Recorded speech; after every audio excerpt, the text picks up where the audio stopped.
For today's video, I'm going to take you to Bugtong Bato.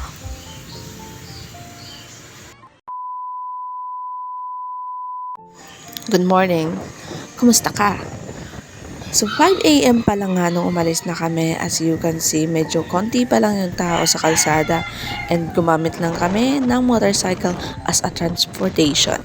So talagang gas lang talaga yung babayaran mo yung hugot mo dito. Then of course, kasama ko yung mga co-workers ko. Shoutout sa inyo. Sila talaga yung plano nito. Pero ako lang yung nag-advise na pumunta kami sa Bugtong Bato kasi maganda daw yun. And nakita ko sa Facebook na maganda nga. So una naman dinaanan itong San Miguel, Iloilo. And sobrang ganda ng paligid. Nakikita nyo ba? Oh. Hindi na kailangan magsalita. Charot. Then, alam mo yung maganda kapag nag-road trip ka tapos gamit yung motor kasi makikita mo talaga lahat. Lahat, kitang-kita. Opo. Pati rainbow. Diba? And then, dumating na kami dito sa Leon. Ayan, yung sa paligid. So, parang, I think, alas 6 na to.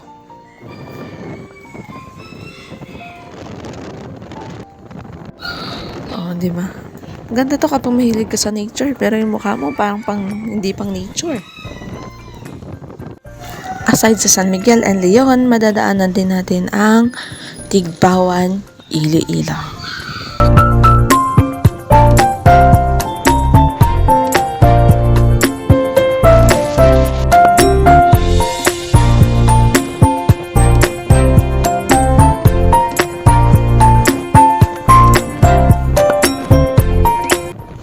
At this point, akala ko talaga malapit na tayo, pero shout out sa matatanda dyan. Ayan, sobrang enjoy and sobrang ganda ng band nila kahit matanda na sila. After 30 years kasi, natuloy na talaga yung kanilang plano. So, nandito na tayo sa Gimbal, Iloilo.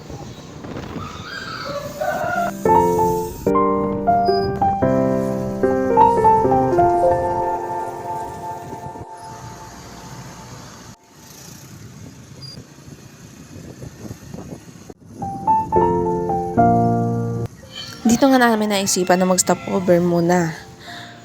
Kasi, tingnan nyo naman, hindi ko na kailangan magsalita. Kita naman sa ebidensya.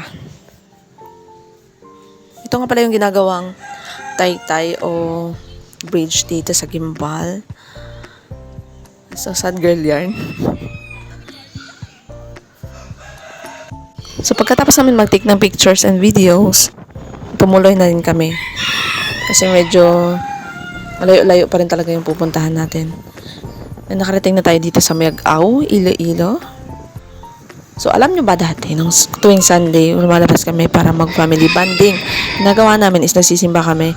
And then, pumupunta kami sa snack house. At doon kami nagsasnack. Then, uwi na kami.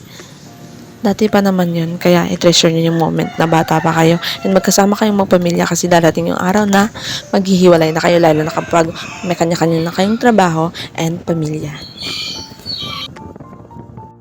More or less, 1 hour din pala yung biyahe papunta dun, guys. And sa wakas, after 1 hour, nakarating na rin tayo sa Bugtong Bato. So, pagpasok mo, ganyan yung view na makikita mo. And nandito yung entrance. Before ka bumaba is, magbabayad ka muna ng entrance, which is 60 pesos sa adult. And, ayan yung mga ina-offer nila. So, yung kinuha pala namin is yung malapit lang sa bar. Kasi, 4 naman kami. Tapos, hindi naman kami magtatagal. Then, ito yung view sa taas.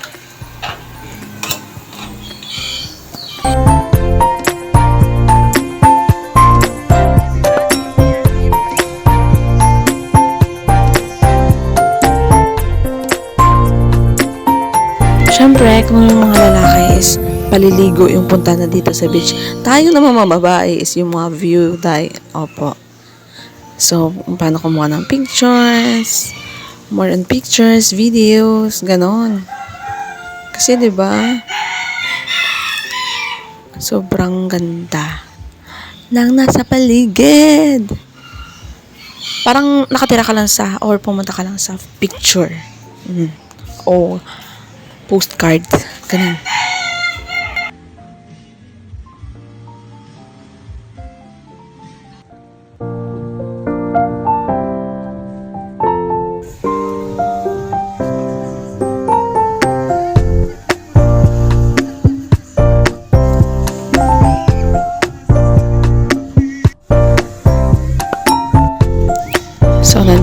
tayo sa part na picturean mo ko, picturean din kita.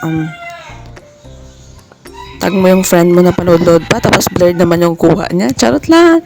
So, siya yung behind the pictures that I posted, guys. O, di ba? So, nandito sa taas. Taas ng bato pala. Siyempre, kahit na meron na tayong pictures, kailangan pa rin nating mag-videos. O, di ba? Sad girl yarn. I'm not an introvert person, lagi ko na sinasabi, pero minsan, kailangan talaga natin mag-isa, lalo na pag may pagkain tayo, no? Charot lang, guys. So, at this point, nagbihis na pala kami kasi pupunta pa kami sa Green Farm. And habang kumakain ako, nakita ko tong dalawang to. Pwedeng kain lang, tapos walang kasama. Parang di nyo naman kayang mag-isa. Charot lang, guys.